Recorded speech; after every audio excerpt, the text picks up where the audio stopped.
Good morning, everyone. My name is Matt Smith, and I want to talk today about 4 dysfunctions of a workplace. Number 1 dysfunction of a workplace is when everyone agrees with the boss. I'm just going to talk to the bosses right now. People can choose to agree with you for a million reasons that have nothing to do with the fact that they actually agree with you. Don't see that as a sign of a good thing. I see that as being dysfunctional. What we're doing and why we're doing it, that's going to stay the same. But how we go about accomplishing our goals, that's open for debate. That's open for discussion. The second sign of a dysfunctional workplace is when truth can only be whispered. People always have a sense of truth on their heart. It's just a gift that we have. The question is, will people speak truth in the open, or do they feel like the only place to speak truth is in quiet and in whispers? Number 3, it's when people hide behind their titles. Now, a little secret is when we meet with a company and we're trying to decide, do we want to work with them? When we're in this little courtship in the beginning where they're talking to us and we're talking to them, we're trying to figure out, can we date? Can we actually go out? Can this actually work as a functional relationship moving forward?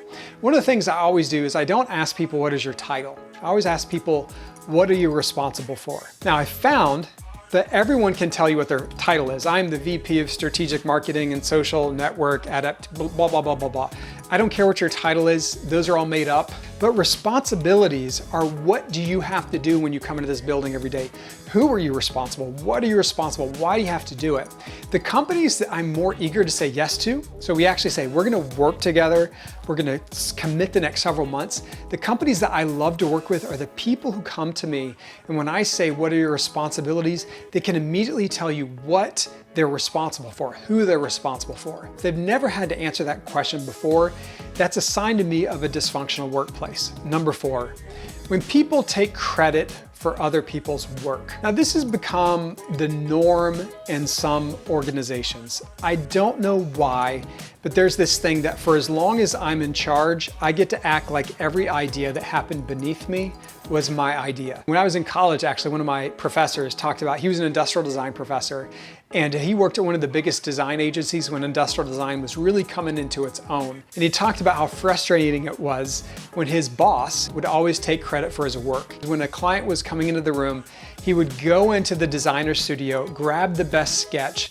take it from their table, go into his office, put it on the marker board, and he would actually go in with his markers and pen and be signing it in this moment of drama at completion as his client would come in the door. That's pretty maddening, right? There's something in each of us that recognizes that's wrong, that you can't act like that was your drawing when it was not. The solution to this, I believe, is that if you're gonna take all the credit for the good things that the people do on your team, you also have to take responsibility when things go bad. So if your team does something terrible, why would you push all that blame onto that person? Because when they did good things, you grabbed up the credit.